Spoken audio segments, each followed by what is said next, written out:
오늘 우리에게 주시는 하나님의 말씀은 고린도후서 12장 1절에서 10절 말씀입니다. 무익 하나마 내가 부득불 자랑하노니 주의 환상과 계시를 말하리라. 내가 그리스도 안에 있는 한 사람을 아노니 그는 14년 전에 셋째 하늘에 이끌려 간 자라. 그가 몸 안에 있었는지 몸 밖에 있었는지 나는 모르거니와 하나님은 아시느니라. 내가 이런 사람을 아노니 그가 몸 안에 있었는지 몸 밖에 있었는지 나는 모르거니와 하나님은 아시느니라. 그가 낙원으로 이끌려가서 말로 표현할 수 없는 말을 들었으니 사람이 가히 이르지 못할 말이로라. 내가 이런 사람을 위하여 자랑하겠으나 나를 위하여는 약한 것들 외에 자랑하지 아니하리라. 내가 만일 자랑하고자 하여도 어리석은 자가 되지 아니할 것은 내가 참말을 함이라. 그러나 누가 나를 보는 바와 내가 듣는 바에 지나치게 생각할까 두려워하여 그만두노라. 여러 계시를 받은 것이 지극히 크므로 너무 자만하지 않게 하시려고 내 육체의 가시 곧 사탄의 사자를 주셨으니 이는 나를 쳐서 너무 자만하지 않게 하려 하심이라. 이것이 내게서 떠나가게 하기 위하여 내가 3번 주께 간구하였더니 나에게 이르시기를 내 은혜가 내게 족하도다. 이는 내 능력이 약한 데서 온전하여짐이라 하신지라. 그러므로 도리어 크게 기뻐함으로 나의 여러 약한 것들에 대하여 자랑하리니 이는 그리스도의 능력이 내게 머물게 하려 함이라. 그러므로 내가 그리스도를 위하여 약한 것들과 능력과 궁핍과 박해와 공고를 기뻐하노니 이는 내가 약한 그때의 강함이라. 아멘. 얼마 전 손흥민 선수가 몸담고 있는 토트넘 팀이 방한을 하였습니다. 그리고 한국 리그의 선수들과 또 세비야 팀과 함께 경기를 치렀죠.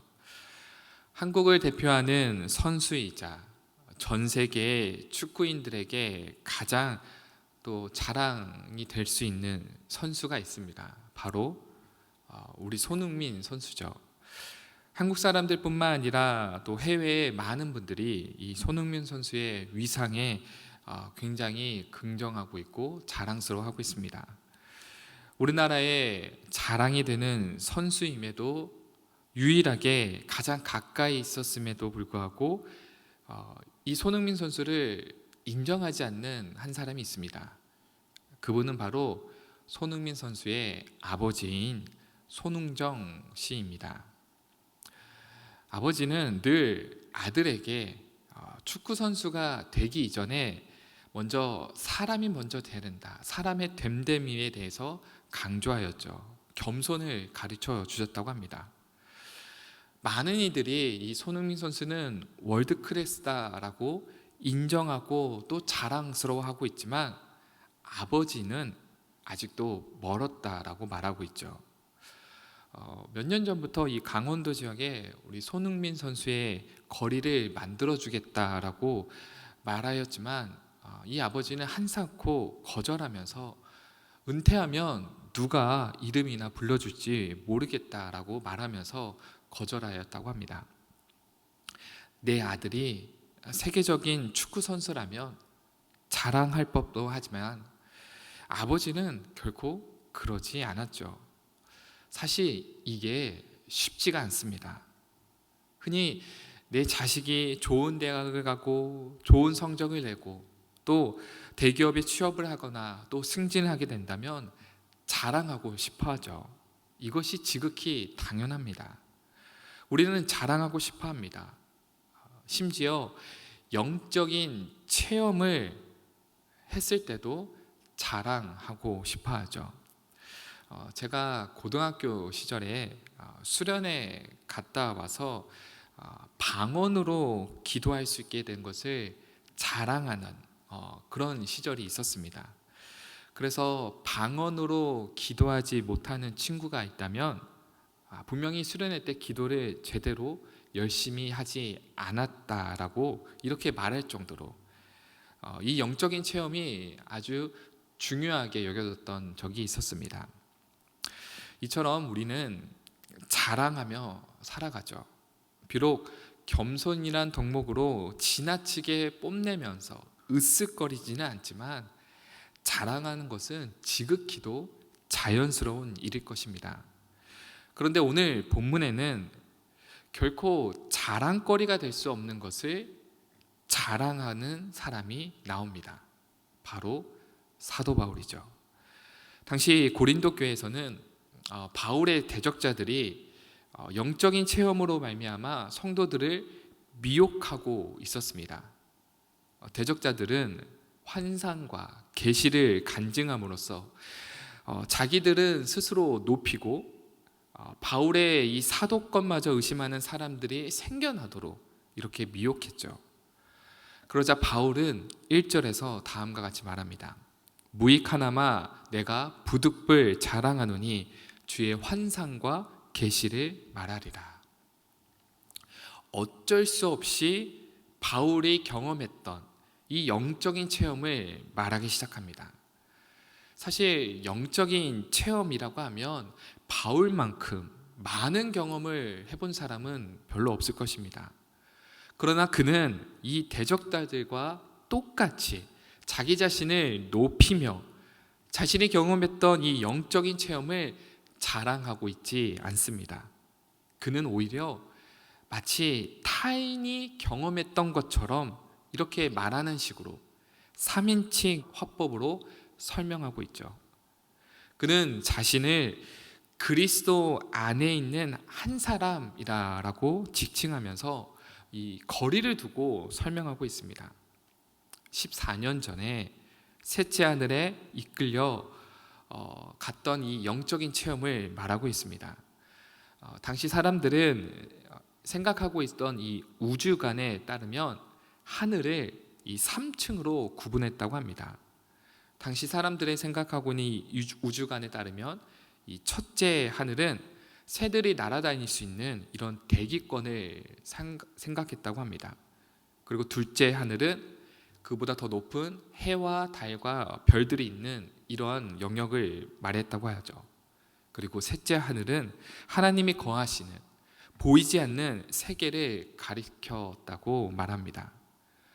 바울은 이 셋째 하늘, 즉 하나님이 거하시는 이 공간, 이 낙원에 이끌려서 말로 표현할 수 없는 굉장히 멋진 영적 경험을 하게 됩니다. 이런 놀라운 영적 체험이 있었음에도 불구하고 바울은 3인칭 화법으로 자기 자신을 드러내고 있진 않죠. 그리고 더 나아가 오히려 자랑할 것은 이러한 것들을 자랑하는 것이 아니라 자기 자신의 나약한 것, 약한 것을 자랑하고 있는 것입니다. 5절입니다. 내가 이런 사람을 위하여 자랑하겠으나 나를 위하여는 약한 것들 외에 자랑하지 아니하리라. 자, 어느 누가 자신의 약함을 자랑할 수 있을까요? 이는 결코 자랑거리가 될 수 없을 것입니다. 그런데 바울은 이 역설적인 자랑을 펼치고 있는 것이죠. 왜 자랑할 만한 것을 자랑하지 않고 오히려 자랑할 수 없는 이 약한 것들을 자랑하고 있는 것일까요? 바울은 사람들이 자신의 이 체험에 대해서 지나치게 생각할 것을 두려워했습니다. 예전 바울과 바나바가 두스드라에 있었을 때 걸을 수 없었던 자를 일으켜 세운 적이 있습니다. 그때 많은 이들이 바울을 헤르메스라 하고 바나바를 제우스라라고 말하면서 숭배하려고 들었던 경험이 있습니다. 사람들은 영적인 체험을 했던 이 한 사람을 우러러보고 또 높이는 경향이 있었죠. 그리고 이것을 그대로 두면은 자기도 모르게 우쭐하게 되거나 마치 이 놀라운 기적이 내가 그렇게 잘나서 발생한 것으로 착각에 빠질 수 있었기 때문에 조심해야 했던 것이죠. 바울은 자신을 과도하게 높일 수 있는 이 요소를 최대한 배제하기 위하여 이 놀라운 신비로운 체험을 증언하는 것을 극도로 조심했습니다. 그리고 오히려 자기의 약함을 자랑하기 시작합니다. 7절입니다. 여러 계시를 받은 것이 지극히 크므로 너무 자만하지 않게 하시려고 내 육체의 가시 곧 사탄의 사자를 주셨으니 이는 나를 쳐서 너무 자만하지 않게 하려 하심이라. 당시에는 강자를 숭상하는 이런 문화가 있었기 때문에 병에 걸린 사람은 뭔가 문제가 있는 사람으로 여겼던 경향이 있었습니다. 그런데 바울은 이 놀라운 영적인 체험이 있었음에도 불구하고 자기 자신의 약점인 육체의 가시에 대해서 고백하고 있죠. 약함을 자랑하고 있는 것입니다. 가시는 땅바닥에 박혀 있는 이 말뚝이나 혹은 끊임없이 괴롭히는 가시를 가리키는데 날카롭고 고통스러운 어떤 것을 가르칩니다. 학자들은 이 가시에 대해서 여러 가지 추측을 하고 있는데 마치 대적자들에 대한 어떤 유혹이나 박해일 거라고 추측하기도 하고 혹은 언어장애, 눈병, 간질이라고 추측하기도 합니다. 여하튼 가시가 무엇이든 간에 이것이 바울을 굉장히 괴롭혔습니다.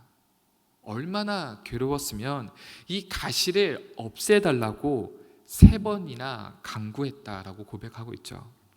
그러나 바울은 그럼에도 불구하고 이 가시를 통해서 나타내 보이시는 하나님의 그 강함, 하나님의 그 놀라운 그 은혜가 충만하다라고 고백하고 있는 것입니다. 9절입니다. 나에게 이르시기를 내 은혜가 내게 족하도다.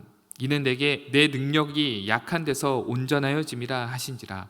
그러므로 도리어 크게 기뻐함으로 나의 여러 약한 것들에 대하여 자랑하리니 이는 그리스도의 능력이 내게 머물게 하려 함이라. 바울의 이 고백이 저와 여러분들의 고백이 되시길 축원드립니다. 은혜가 족합니다. 주님이 주신 그 은혜가 너무나도 크고 너무나도 충만합니다. 나의 약함을 알려 주시고 이 약할 때 강함 되시는 그리스도의 능력이 제게 임하였습니다. 이렇게 고백하기 소망합니다. 왜냐하면 내가 약할 때 주님이 강함이 되어 주시니 그분이 나를 일으켜 세워 주실 것이고 그의 강한 오른팔이 나를 감싸 주시며 나를 회복시켜 주시기 때문입니다. 그래서 바울은 마지막에 이렇게 고백합니다. 10절입니다. 그러므로 내가 그리스도를 위하여 약한 것들과 능력과 궁핍과 박해와 공고를 기뻐하노니 이는 내가 약한 그때의 강함이라. 사랑하는 성도 여러분, 오늘 이 하루를 살아갈 때 나의 약함을 자랑하시기 바랍니다. 아니, 나의 이 약함으로 인하여 주의 강한 팔로 나를 사용하여 주셔서 영광 받으실 그 주님을 기대하며 그리스도의 그 놀라운 능력을 자랑하는 저와 여러분이 되시길 주님의 이름으로 축원드립니다. 이 시간 말씀을 생각하시면서 기도하겠습니다. 하나님, 우리 주님께서 주신 이 놀라운 은혜에 감사하게 하여 주옵소서. 내가 가진 것들로 주님을 높이는 데 사용되길 원합니다. 내가 약할 때 강한 주님의 팔로 나를 일으켜 세우시는 그 놀라운 하나님의 은혜를 자랑하며 영광을 돌리는 삶을 살게 하여 주시옵소서. 이 시간 한 목소리로 함께 기도하겠습니다. 사랑과 은혜가 풍성하신 여호와 하나님 아버지 감사드립니다. 오늘도 우리에게 귀한 생명과 사명과 섬길 수 있는 교회를 허락하여 주심에 감사드립니다. 고린도후서 12장의 말씀을 통하여 내가 자랑할 수 있는 것은 오직 그리스도밖에 없음을 고백합니다. 내가 지금 이 자리에 나의 나된 것은 모두 하나님의 은혜였음을 고백합니다. 때론 지치고 때론 힘들고 때론 넘어져 쓰러지고 고난과 아픔과 이 슬픔 속에서 약해있을 때에도 우리 주님께서 그 강한 팔로 나를 감싸주셨습니다. 일으켜 세워주시고 주의 놀라운 능력을 품어주셨습니다. 이 놀라운 주님의 은혜를 찬양드립니다. 주님만을 높여드립니다. 그리스도를 위하여 자신의 약한 것을 감사하며 기뻐했던 바울처럼 내가 약할 때 강함 되시는 하나님을 높이며 자랑하며 살아가게 하여 주시옵소서. 오직 주님께만 영광을 돌리며 살아가게 하여 주시옵소서. 이제는 우리 구주 예수 그리스도의 은혜와 하나님 아버지의 무한하신 사랑하심과 성령의 내주교통 충만하심이 오늘 이 새벽 내가 약할 때 강함 되시는 주 하나님을 자랑하고 높이기로 다짐하는 신촌의 모든 성도님들과 그의 가정과 사업과 비전 위에 지금으로부터 영원토록 함께 하시기를 간절히 축원하옵나이다. 아멘.